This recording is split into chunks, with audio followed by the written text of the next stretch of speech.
Hello बच्चों, कैसे हैं आप सब। तो बच्चों मैं उम्मीद करता हूँ आप लोग बहुत अच्छे से हैं, बहुत अच्छे से पढ़ाई कर रहे हैं, मज़े में हैं। हम लोगों ने ग्रेविटेशन कंप्लीट कर लिया है और आज हम एक नया चैप्टर शुरू करने जा रहे हैं, वर्क एंड एनर्जी। ये आपके बुक का चैप्टर नंबर 11 है बच्चों, ठीक है। और इस चैप्टर में हम लोग बेसिकली वर्क के बारे में पढ़ेंगे, इस चैप्टर में हम लोग एनर्जी के बारे में पढ़ेंगे और लास्ट में थोड़ा सा हम लोग पावर के बारे में पढ़ेंगे, ठीक है बच्चों। तो मैं आज के लेक्चर में एक छोटा सा इंट्रोडक्शन आपको इस चैप्टर के बारे में दूंगा और जो हमारा नेक्स्ट लेक्चर होगा उस लेक्चर में हम लोग वर्क के बारे में पढ़ेंगे, वहां से हम लोग एक तरीके से चैप्टर की शुरुआत करेंगे।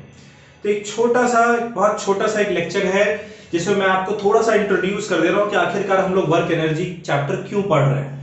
देखिए, अभी तक आप लोगों ने चैप्टर नंबर 8 में मोशन के बारे में पढ़ा है। मोशन चैप्टर में आप लोगों ने सीखा कि मोशन क्या होता है, रेस्ट क्या होता है। अगर एक ऑब्जेक्ट अपने पोजीशन को समय के साथ चेंज करता है तो वो मोशन में है, और नहीं करता है तो वो रेस्ट पर है। तो अगर ऑब्जेक्ट मोशन में होता है तब उसके साथ एसोसिएटेड बहुत सारे फिजिकल टर्म्स होते हैं, जैसे कि डिस्टेंस है, डिस्प्लेसमेंट है, स्पीड है, वेलोसिटी है, एक्सेलरेशन है। इन सारे फिजिकल क्वांटिटीज को हम लोगों ने पढ़ा था, ठीक है। उसके बाद हमने इक्वेशन ऑफ मोशन पढ़े थे। फिर हम लोगों ने अगले चैप्टर में मोशन क्यों होता है, मोशन के पीछे का कॉज क्या है, जिसे हम लोग फोर्स कहते हैं, उसके बारे में पढ़ा। जहां पर कि हमने न्यूटन के 3 लॉज के बारे में पढ़े थे, गैलीलियो के एक्सपेरिमेंट के बारे में पढ़ा था हमने, और एक बहुत important concept conservation of momentum के बारे में पढ़ा था, राइट। ये तो हम लोगों ने फोर्सेस के बारे में पढ़ा। उसके बाद हमने देखा कि एक बड़ा अद्भुत फोर्स है नेचर में, जो कि इस पूरे नेचर को बाइंड करके रखे हुए, उसे न्यूटन ने खोजा था, उसे न्यूटन ने नाम दिया था ग्रेविटेशनल फोर्स, ठीक है। तो ग्रेविटेशन के बारे में हम लोगों ने पढ़ा, थ्रस्ट एंड प्रेशर के बारे में हम लोगों ने पढ़ा, काफी चीजें हम लोगों ने पढ़ी। लेकिन अभी भी एक बेहद इंपॉर्टेंट कॉन्सेप्ट है जो कि हम लोगों ने नहीं पढ़ा है, वो है वर्क और एनर्जी का। आप बोलेंगे सर आखिरकार ये इतना इंपॉर्टेंट कॉन्सेप्ट क्यों है। तो देखिए, हम हर रोज बहुत सारी एक्टिविटीज परफॉर्म करते हैं, उन एक्टिविटीज के लिए कुछ ना कुछ काम करते हैं, वर्क करते हैं। उस वर्क को करने के लिए हमें एनर्जी की आवश्यकता होती है, और वो एनर्जी हम लोगों को खाने से मिलता है। The food we eat gives us the energy, जिस एनर्जी की वजह से हम लोग वर्क कर सकते हैं।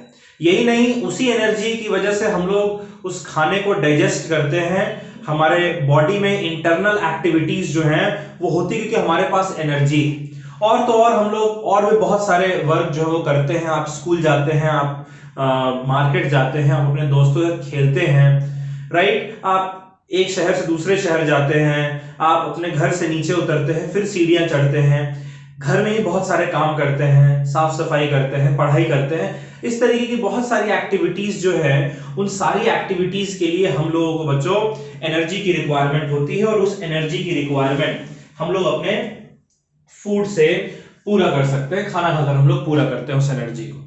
हमें ही नहीं, जो एनिमल्स हैं उन लोगों को भी एनर्जी की रिक्वायरमेंट होती है कि वो भी बहुत सारी एक्टिविटीज करते हैं। They jump, they run, they play, वो अपने शिकार से छुपते हैं, वो अपना शिकार करते हैं, राइट। इस तरीके की बहुत सारी एक्टिविटीज एनिमल्स भी करते हैं। बहुत सारे एनिमल्स को तो हम लोग अपने डोमेस्टिक पर्पस के लिए भी इस्तेमाल करते हैं।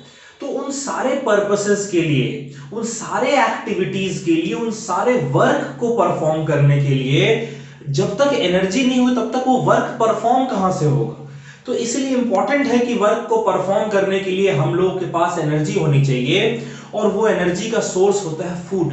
वैसे तो sun is the biggest source of energy on our earth. अगर सन ना हो तो प्लांट्स भी अपना फूड नहीं प्रिपेयर कर सकते, वो सनलाइट के प्रेजेंस में ही करते हैं।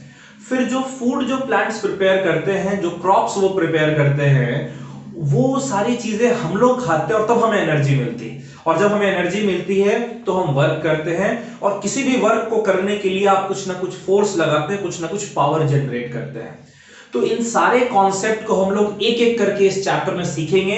पहले हम लोग सीखेंगे कि भाई वर्क क्या होता है, उसका डेफिनेशन क्या है, उसकी वैल्यूज क्या क्या हो सकती हैं। फिर हम लोग एनर्जी की बात करेंगे, किन किन टाइप्स की एनर्जी होती है उसके बारे में बात करेंगे। उसमें दो इंपॉर्टेंट चीजें हैं, काइनेटिक एनर्जी और पोटेंशियल एनर्जी, उसका जिक्र करेंगे। कंजर्वेशन ऑफ एनर्जी का जिक्र करेंगे, फिर हम लोग पावर पढ़ेंगे और एक कमर्शियल यूनिट ऑफ एनर्जी है वो भी हम लोगों को इस चैप्टर में पढ़ना है। तो मैंने एक छोटा सा इंट्रोडक्शन आपके सामने रखा है इस चैप्टर का। जो नेक्स्ट लेक्चर हमारा होने वाला है वो वर्क पे बेस्ड होने वाला है। हम लोग वर्क के बारे में पढ़ेंगे, फिर वर्क के हम लोग कुछ न्यूमेरिकल्स करेंगे। तो आपको इस चैप्टर में किसी भी लेक्चर को स्किप नहीं करना है बच्चों, सारे लेक्चर्स को देखने हैं और अच्छे से नोट्स भी बनाने हैं, ठीक है।